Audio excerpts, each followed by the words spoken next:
and welcome to Season 5, Episode 19 of the Sajin Photography Podcast. I'm your host, Jason Teale, and today we're diving into something super exciting, my upcoming beginner photography workshop in the historic city of Gyeongju. Now, it's happening right away, actually. I'm a little bit late to get this out, but it's happening this Saturday, November 23rd, and trust me, you're not going to want to miss this workshop. Now, in this episode today, we'll be covering everything you need to know about the workshop, plus I'll share some details on photographing Gyeongju's most iconic locations and a bit of history to get you inspired. So let's jump right in. First off, let me give you some of the details so that we can get that out of the way quickly. Now, this workshop is designed specifically for beginner photographers who want to enhance their skills while exploring Gyeongju's beautiful fall scenery. Yeah, it's still fall out in Gyeongju, so I am really kind of pushing that angle, but it's also geared towards, those basic photography skills. Now, again, it's happening this Saturday. Again, this Saturday, November 23rd, from 8 a.m. till 12 p.m., and the cost is 100,000 Korean won per participant. Now, I know that's a little bit steep, but you are getting a detailed instruction from me, and as well, we'll be on location, so it's going to be well worth your time and precious won. Now, we're going to be starting at the Cheomseongdae Observatory, and then we'll move on to the Woljeong Bridge. And if time permits, we'll even wrap up at Daereungwon Tomb Park. Now, the key point here is we're going to be photographing all points in between, so that means the forests, the pink muley grass, the historic village, the Confucian Center, everything around there, we're going to be photographing. So we may not get time for Daereungwon Tomb Park, but we will be heading in that direction after the bridge. Now, after the photo walk, we're going to be gathering at a local historic cafe, one of the ones that look like the nice Hanok villages. Probably it's going to be the fall.Whether cafe that just opened up, because it's going to give us enough space to sort of spread out. And what we'll do there is you're going to get some editing tips, some personal feedback, and hopefully we can print off some photos as well with my little postcard size photo printer. Now, this isn't just about learning. It's more about creating something memorable and taking your photography to the next level. So that's the sort of the key here. It's like you can learn anything these days off of YouTube, but being there with me and having me guide you through the city, that's going to be worth more than just watching, Peter McKinnon, show you how to get reflections on the wall with his coffee cup. Unless that's what you want. At any rate, there's also going to be a bonus. I'm keeping the group small so that everybody gets individual attention. Now, this is something that I've learned over the years of doing these sort of things, that I can probably widen the net out a little bit and get 50 people, but having the group small, so, 10 to 15 people, means that I can sort of spend time with each and everyone at least a few times throughout the course of the workshop. So if you're on the fence, don't wait too long. Again, time is running out. It's Saturday, and also there's limited space. Like, I'm not opening up for everyone to come, just a few spaces. Now, before we get too far into this, I do want to kind of share a little bit about me, because oftentimes when people do these sort of workshops, I tend to be a little bit more humble and get lumped into sort of the, influencer or, random teacher douchebag that, bought a camera last year and then now is telling people how to use it. I'm a little bit in a different category, not the best, not the worst, that sort of thing, but I have been a photographer for over 20 years here in Korea. I did get training back in Canada with darkroom and, film cameras, but most of my practical stuff came here in Korea. And my work has been published in National Geographic, Travel and Leisure Asia, Soul Magazine, you name it. I've been published probably in some of the more notable publications, even a few books here and there. But I also have a master's in education, and I've been teaching photography now for a few years, specifically to adult foreigner students at the Ulsan Support Center for Foreigners.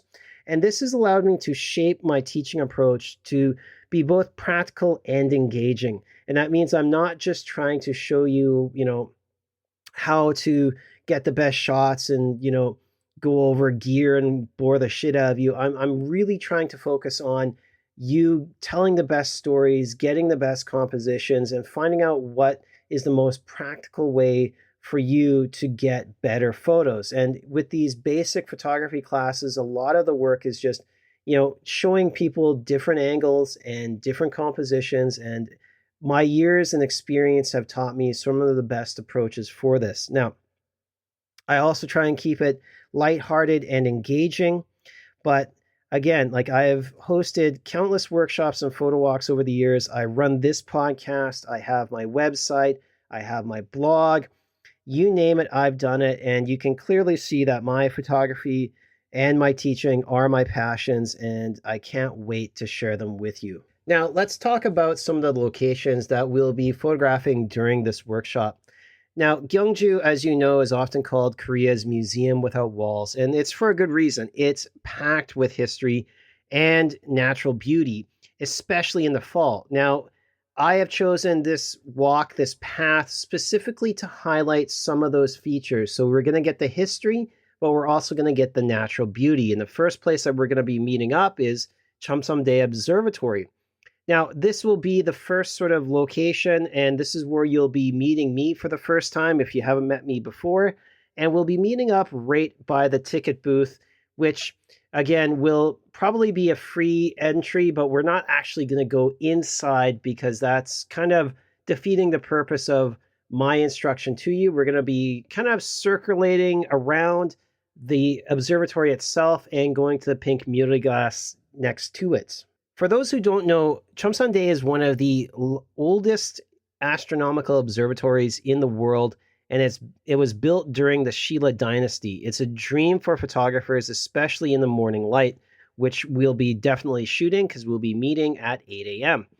Now, the symmetry of the tower is surrounded by pink muley grass, and I think even still the sunflowers will be out. So it's a beautiful location, and this creates some stunning compositions. Now, pro tip here, when you're shooting Cheomseongdae, experiment with different angles, because if you're trying to include, say, foreground elements like the pink muley glass or the sunflowers, it will add sort of depth to your photos. And this is why we're not actually going to go into the observatory, because if you've ever been there, there's nothing in front of the observatory. It's just bland, yellowish dirt. So we're not going to actually go into the observatory. We're going to be kind of circulating around and working those foreground elements. Now, we're going to walk from there to Woljeong Bridge. Now, in between there's some great shots that I have captured over the years, and I'm going to be sharing those with you as we go to the bridge. Now, for those, again, we've all seen the shots that I've taken, especially of the bridge, but it's a beautifully reconstructed wooden bridge that looks straight out of a fairy tale. It's a vibrant red and green and yellow colors that just pop up against the autumn leaves. And if we're lucky, there may be even a bit of fog, as I caught it a little while last week. It's a fantastic spot because it gives a lot of different angles, not just straight on from the walking stones as everybody gets. There's a lot of hidden angles. And I'm going to be taking my students there to show them what they can achieve when they take the time to walk around. Now, we're going to be probably using the wider angle, both on your phone or on your cameras, to shoot this. So don't forget to bring different lenses if you have them, and don't forget to experiment with the different modes on your phone, because this workshop is also friendly to cell phone photographers and DSLR and film photographers all alike. Now, once we finish there, we're going to be walking through the Gyeongju historical village and examining some of the different historical spots there and working some different compositions. So again, I'm going to be focusing a lot on sort of travel style photography here. But if you want some, tips on, say, how to work people into those shots, you can ask me as well.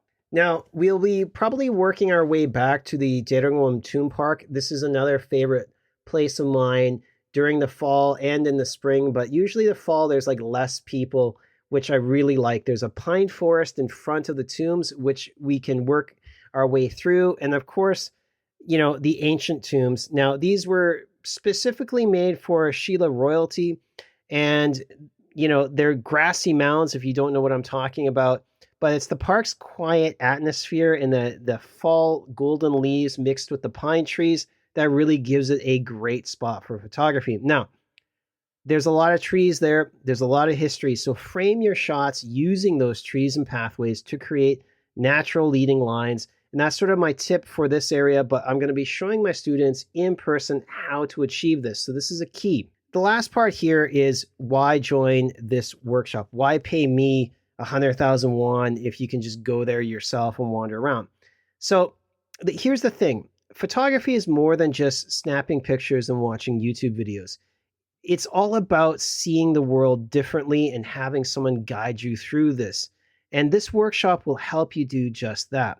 You'll learn practical techniques, get personalized feedback from me, and walk away with a better understanding of how to tell stories through your images. Plus, you'll be in one of the most beautiful historic cities in Korea during its fall color. And that, I think, is probably the best thing about this. Whether you're a total beginner or someone who's looking to improve their skills, this is the perfect opportunity for you to grow as a photographer in a supportive, inspiring learning environment.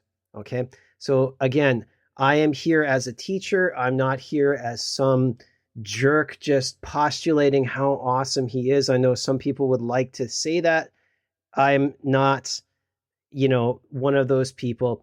What I'm doing here is showing you my passion for photography, showing you my passion for Gyeongju and the history around that area, and showing you how you can get good shots with me guiding you through it. Now, if you're still on the fence, the one thing I want to sort of bring up is that, again, this is going to be a supportive atmosphere. It's not going to be sort of like, if you can imagine, dudes standing around talking about their cars. It's going to be nothing like that. What I'm trying to do is take you through a casual walk through the history. Now, that's a key point. There will be a lot of walking. If you are worried about that, just remember two things. Like, I encourage you to bring some comfortable shoes and pack light. Don't bring the whole kitchen sink. But I will also have some extra equipment here in case you don't want to bring your heavy tripod. I've got a few here if you need it as well. The other thing I want to bring up is sort of the price. How can you transfer the money? If you're living in Korea, send me an email. Again, it's Jason Teale, Teale, photo@gmail.com. And I can send you all of those details. And I would really appreciate it if we can square that sort of away before we get to the Saturday's event. Otherwise, I'll be posting this information in the information of this podcast below, so you can also, click on those links and whatnot and get a hold of me.